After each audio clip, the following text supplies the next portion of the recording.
Assalamualaikum warahmatullahi wabarakatuh. Di sini saya Aubin Safarosan Fikir dengan NIM V3421017 dari kelas D3 Teknik Informatika A. Di sini saya akan memaparkan tentang hasil pekerjaan saya, tugas UTS, teori algoritma dan pemrograman. Yuk langsung saja kita lihat.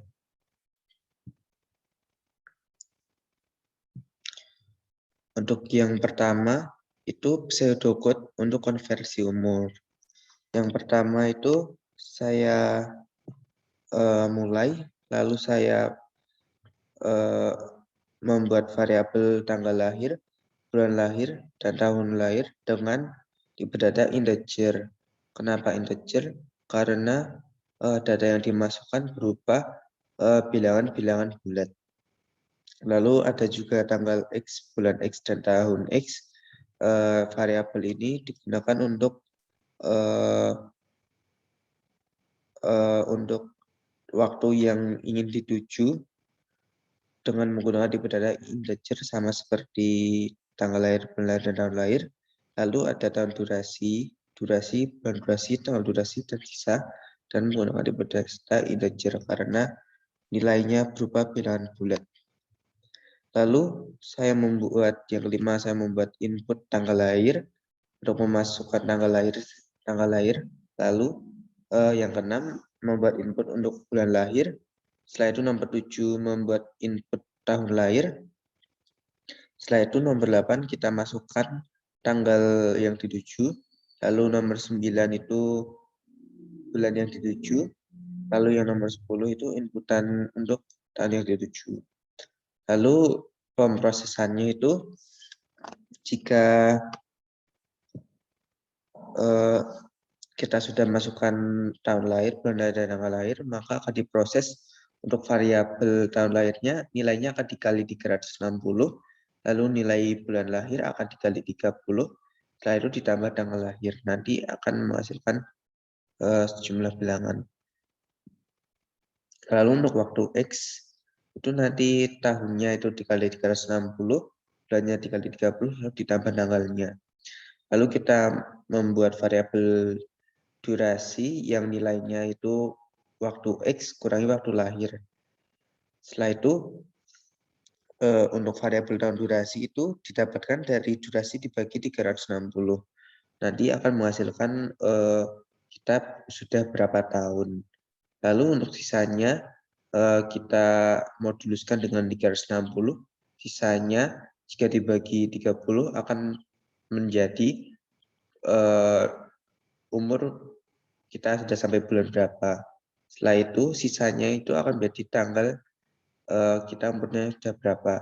Lalu kita lanjutkan, saya paparkan kembali tanggal lahir, bulan lahir, dan tahun lahirnya. Setelah itu saya paparkan lagi tanggalnya, tanggal tujuan, bulan tujuan, dan tahun tujuan. Setelah itu saya outputkan umur dari tahun, bulan, dan tanggal. Setelah itu selesai.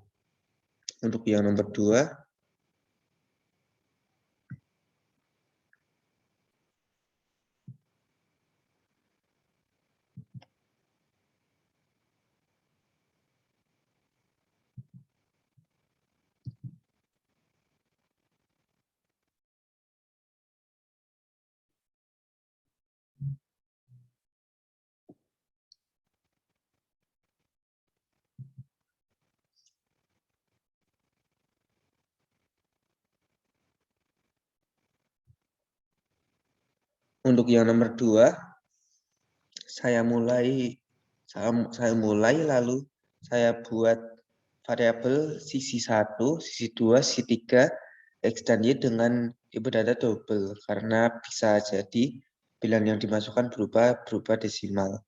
Setelah itu saya buatkan perkenalan berubah seperti ini ya. Lalu saya inputkan datanya untuk sisi 1, sisi 2, dan sisi 3. Lalu untuk pemrosesannya itu saya buat if saya buat tipe data percabangan karena dengan if, karena lebih menurut saya cocokkan yang ini ya. Lalu jika X sama dengan Y, maka hasilnya segitiga siku-siku. Lalu lanjut ke percabangan lainnya. Untuk menentukan apakah segitiganya sama sisi, lalu percabangan selanjutnya untuk menentukan apakah segitiganya segitiga sama kaki, lalu lainnya apakah segitiganya segitiga sembarang. Ya, lalu saya outputkan jadi segitiganya, lalu selesai. Untuk yang nomor 4, untuk yang nomor 3, flowchart-nya itu seperti ini ya. Maaf saya dalam bentuk gambar karena sangat panjang sekali filenya, gambarnya. Jadinya yang pertama itu saya mulai, lalu pemrosesan variabel nama dengan diberi data string, saya beri nilai 0, karena sebenarnya dengan kata apapun sebenarnya bisa, tetapi biar netral saja saya beri nilai 0. Lalu kita buat variabel komputer dengan tipe data string, lalu nilainya 0. Lalu kita buat tipe data string berupa variabel hasil dengan nilai variabelnya 0. Lalu saya buat variabel pilihan dengan tipe data integer. Lalu saya outputkan. Agar lebih jelas untuk pilihan permainan. Jika kita milih 1, maka kita pilih gajah. Untuk pilihan 2 itu, maka kita pilih orang. Lalu untuk 3 itu berarti semut. Lalu kita input pilihannya. Jika pilihannya 1, maka kita memilih gajah. Jika tidak, kita ke pilihan 2, maka kita memilih orang. Lalu jika tidak, kita memilih nomor 3, maka kita sudah memilih semut. Lalu apabila data yang dimasukkan salah, maka akan output berupa pilihan yang dimasukkan salah. Lalu kita proses komputernya ya, yaitu tadi berdata integer, variabel generate, lalu kita make random kan biar komputernya bisa memilih secara acak. Lalu kita proses pilihannya. Jika komputernya 1, maka komputernya gajah. Jika komputernya 2, maka komputernya orang. Lalu lainnya itu berarti komputernya semut. Lalu kita pemrosesan ini untuk membandingkan suite kita dengan suite komputer. Jika pilihan kita salah, maka akan output berupa ulangi lagi. Lalu jika nilai kita sama dengan komputer, maka seri. Jika yang kita pilih gajah, lalu komputer secara acak memilih semut, maka kita kalah. Lalu jika kita memilih secara acak, kita memilih gajah, lalu komputer memilih secara acak orang, maka kita menang. Lalu kita masuk ke percabangan lainnya lagi, yaitu jika kita memilih semut, lalu komputer secara acak memilih orang, maka kita kalah. Lalu jika kita memilih semut, lalu komputer secara acak memilih gajah, maka kita menang. Lalu jika kita memilih orang dan komputer memilih gajah, maka kita kalah. Lalu yang terakhir, jika kita memilih orang dan komputer memilih semut, maka kita yang menang. Lalu kita outputkan ya hasilnya, lalu selesai.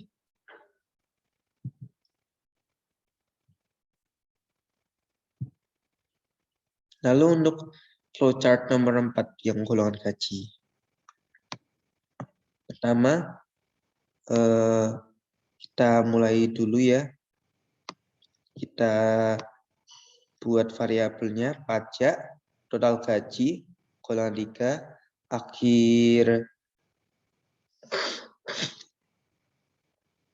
akhir BGT, lalu total diterima 3, lalu total BGT 3 dengan diberada double. Lalu kita buat variabel golongan, goal 1, goal 2, jawaban anak, jumlah CML anak atau jumlah anak, lalu total PGT dengan tipe data integer. Lalu kita buat tipe data integer lagi, berupa total diterima 1, total diterima 2. Lalu integer lagi, total PGT 1 dan total PGT 2. Lalu kita input dulu golongan berapa. Jika kita pilih 1, maka gaji kita 1 juta, lalu kita ditanyakan apakah kita sudah berkeluarga atau tidak. Jika kita pilih 1, maka ya. Jika 2, untuk tidak. Jika kita menjawab 1, maka kita mendapatkan tunjangan keluarga sebesar 300.000. Lalu, jika kita ditanyakan apakah kita memiliki anak, jika punya anak 1, maka kita akan mendapatkan tunjangan anak maksimal 3 anak, masing-masing itu 100.000. Lalu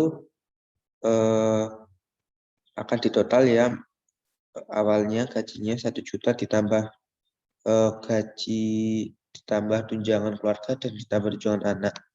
Lalu tadi jika kita ditanyakan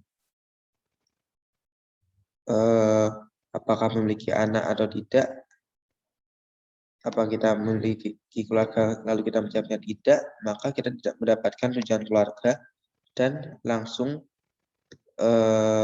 kita output gajinya 1 juta.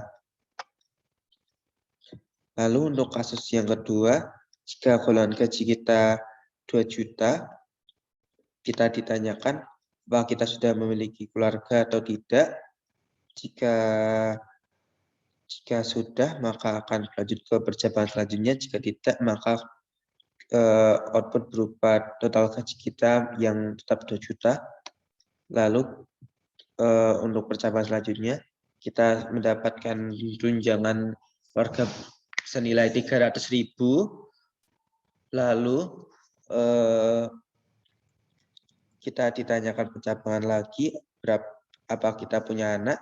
Jika kita tidak punya anak, berarti total gaji kita hanya 2.300.000. Lalu kita ditanyakan jumlah anak kita. Jika untuk masing-masing setiap anak, tunjangan anaknya 100.000 dan maksimal 3. Lalu untuk yang kasus 3, untuk gaji 3 juta, apakah kita nanti akan dikenakan pajak sebesar 2%, lalu kita ditanyakan apakah sudah berkeluarga atau tidak. Jika sudah berkeluarga, maka akan mendapatkan tunjangan sebesar 300.000, kalau belum maka akan dipotong pajak tetapan dan tidak mendapatkan tunjangan keluarga. Jika yang tadi menjawabnya 1 mempunyai keluarga, akan ditanyakan lagi apakah kita memiliki anak atau tidak. Jika mempunyai anak, maka kita akan mendapatkan tunjangan anak sebesar masing-masing 100.000 dan maksimal itu 3 anak yang maksimal. Lalu baik, itu dia flowchart-nya. Terima kasih, maaf apabila ada salahnya. Cukup sekian. Wassalamualaikum warahmatullahi wabarakatuh.